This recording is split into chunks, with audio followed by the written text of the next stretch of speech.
Baik, saya akan membahas tentang poin pertama, yakni Undang-Undang Dasar Negara Republik Indonesia 1945 awal kemerdekaan.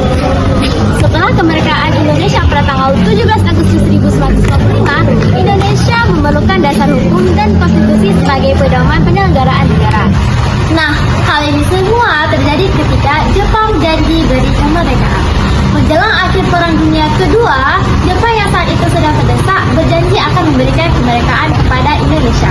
Untuk itu, Jepang membentuk yang namanya Badan Penyelidik Usaha Persiapan Kemerdekaan Indonesia atau BPUPKI, yang dalam bahasa Jepangnya disebut dengan Dokuritsu Junbi Kosakai, yang bertugas untuk merancang dasar negara serta konstitusi untuk Indonesia merdeka. 2. Sidang BPUPKI dan Panitia 9. Dalam sidang BPUPKI muncul berbagai usulan tentang dasar negara. Ada yang mengusulkan berlandaskan Islam, ada yang mengusulkan berlandaskan nasionalisme, dan ada juga yang memadukan keduanya. Untuk mengendahi perbedaan itu, dibentuklah yang namanya Panitia 9. Berikut ini merupakan nama-nama anggota Panitia 9. Ketiga, Piagam Jakarta.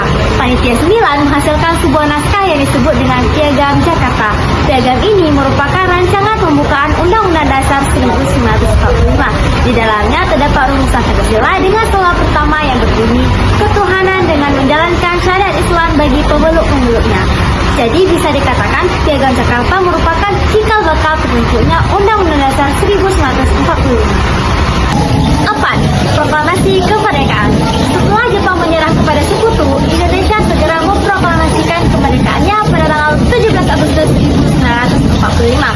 Proklamasi ini menandai lahirnya negara Indonesia, tetapi belum ada undang-undang dasar yang resmi berlaku. 5. Sidang PPKI. Sehari setelah proklamasi kemerdekaan, PPKI bersidang untuk menetapkan dasar hukum negara. PPKI kemudian mengesahkan Undang-Undang Dasar 1945 sebagai konstitusi pertama di Indonesia. Namun, terdapat perubahan penting pada Piagam Jakarta, yakni sila pertama pada Piagam Jakarta yang berbunyi ketuhanan dengan menjalankan syariat Islam bagi pemeluk-pemeluknya diganti menjadi ketuhanan yang Maha Esa. Hal ini dilakukan untuk menjaga persatuan bangsa, yakni toleransi agar saudara-saudara di Indonesia yang berbeda agama tidak merasa keberatan atau dibedakan. Keenam, Undang-Undang Dasar 1945 berlaku. Mulai tanggal 18 Agustus 1945, Undang-Undang Dasar 1945 resmi berlaku. Isinya terdiri dari pembukaan, batang tubuh yakni 16 bab dan 37 pasal, aturan pelarihan dan aturan tambahan. Pembukaan Undang-Undang Dasar 1945 yang kita kenal sekarang adalah sebenarnya berasal dari Piagam Jakarta, hanya saja mengalami sedikit perubahan pada sila pertama. Nah, sebelum itu kita harus mengetahui dulu apa sih konstitusi RIS? Konstitusi RIS adalah konstitusi transisi yang lebih banyak dipandang sebagai kepentingan Belanda daripada kepentingan rakyat Indonesia.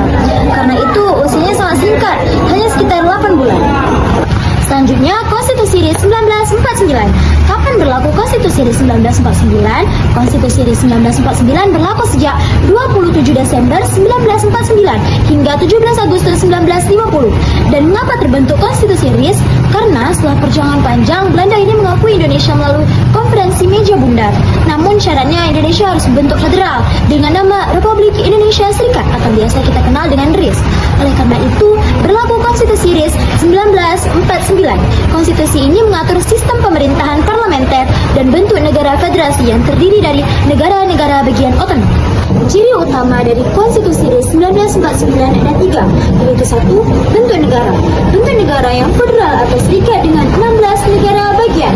RIS yang diakui secara resmi ada 7, yaitu 1. Negara Republik Indonesia, 2. Negara Indonesia Timur, 3. Negara Pasundan, 4. Negara Jawa Timur, 5. Negara Madura, 6. Negara Sumatera Timur, dan 7. Negara Sumatera Selatan. 2. Sistem pemerintahan yaitu parlementer. Presiden hanya berperan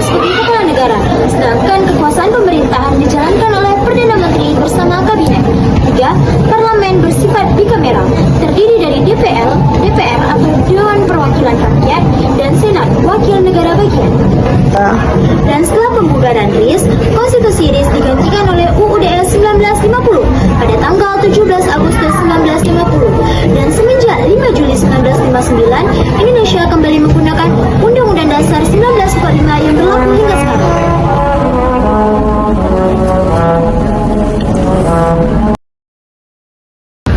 Oke, lanjut ke materi selanjutnya, yaitu Undang-Undang Dasar Sementara 1950. Kalian kebayang nggak sih kalau Indonesia tuh pernah terbagi lagi jadi banyak negara kecil? Nah, hal tersebut pernah terjadi loh di Indonesia, tepatnya setelah Indonesia merdeka.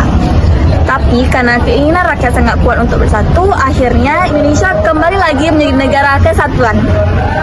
Nah, untuk kembali lagi menjadi negara kesatuan, kita tuh butuh yang namanya aturan baru yang dinamakan sebagai Undang-Undang Dasar Sementara 1950 atau UUDS 1950. Nah, apa sih UUDS 1950? Yuk kita bedah bareng. Sebenarnya setelah merdeka, Indonesia tuh sempat menggunakan konstitusi RIS.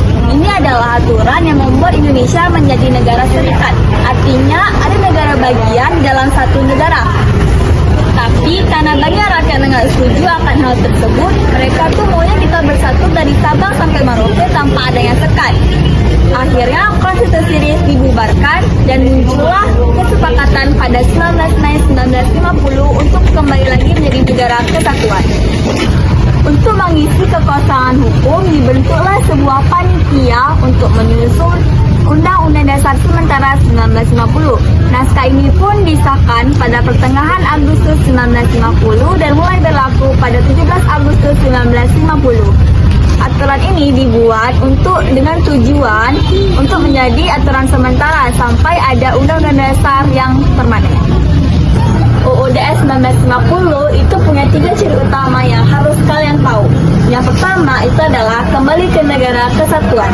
Nah, ini merupakan hal penting karena UUDS 1950 ini mengembalikan Indonesia menjadi negara kesatuan yang utuh dan bersatu, dan menghapus sistem negara bagian yang ada pada sebelumnya. Yang kedua adalah sistem pemerintahan parlementer. Nah, ini berbeda dengan Undang-Undang Dasar 1945 sekarang. Karena pada masa itu yang punya kekuasaan tertinggi untuk mengatur pemerintahan itu adalah para perdana menteri dan menteri-menterinya, sedangkan presiden itu hanya menjadi kepala negara atau simbol negara. Ketiga adalah sistem multipartai. Nah, pada masa ini itu banyak sekali muncul partai-partai politik. Saking banyaknya partai-partai politik yang muncul dan sering berganti-ganti, akhirnya pemerintah jadi nggak stabil dan banyak program-program besar yang sulit untuk dijalankan. Meskipun sifatnya sementara, UUDS 1950 ini punya satu pencapaian yang penting, yaitu berhasil membentuk sebuah badan konstituante yang tugas utamanya adalah untuk merumuskan Undang-Undang Dasar. Nah, untuk memilih anggota konstituante ini, untuk pertama kalinya Indonesia mengadakan pemilihan umum atau pemilu. Nah, ini merupakan tonggak demokrasi kita. Karena pemerintahan yang sering gonta-ganti, akhirnya muncullah kegaduhan politik. Sehingga pada tanggal 5 Juli 1995, Presiden Soekarno mengeluarkan dekret presiden yang berisi 2 hal. Yang pertama adalah membubarkan badan yang seharusnya membuat Undang-Undang Dasar yang baru. Yang kedua adalah mengembalikan Indonesia untuk menggunakan Undang-Undang Dasar 1945. Nah, dengan dikeluarkannya dekret ini berakhir sudahlah masa UUD 1950.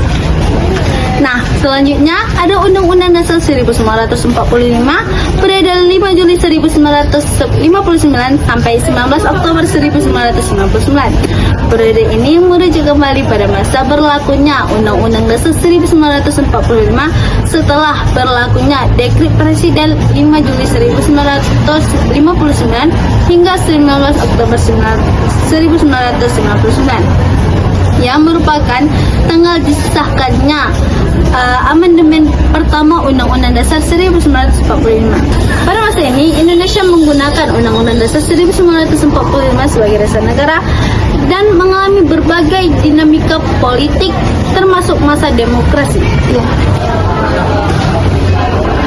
ada 4 peristiwa penting di periode ini.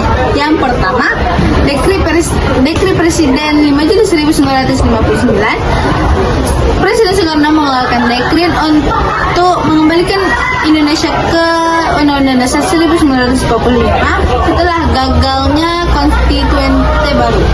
Yang kedua, era demokrasi terpimpin pada tahun 1959 sampai 1966. Presiden Soekarno memegang kekuasaan yang sangat besar. MPR dan DPR diangkat, bukan dipilih secara pemilu. Presiden juga begitu, dipakai secara penpres yang menggeser dari prinsip demokrasi.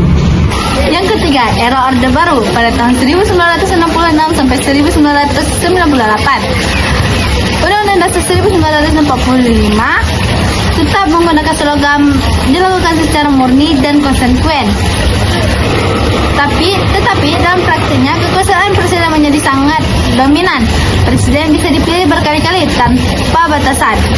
Begitu juga dengan DPR dan MPR. Lebih banyak menjadi stempel pemerintah. Kehidupan politik dikontrol ketat, kebebasan bermusyawarah dibatasi, dan pemilu hanya formalitas. Yang keempat adalah krisis reformasi pada tahun 1998 sampai 1999. Krisis ekonomi dan korupsi menyebabkan jatuhnya rezim Soeharto pada Mei 1998. Setelah itu, tuntutan reformasi semakin kuat, termasuk tuntutan dan mengamandemen Undang-Undang Dasar 1945 agar lebih demokratis.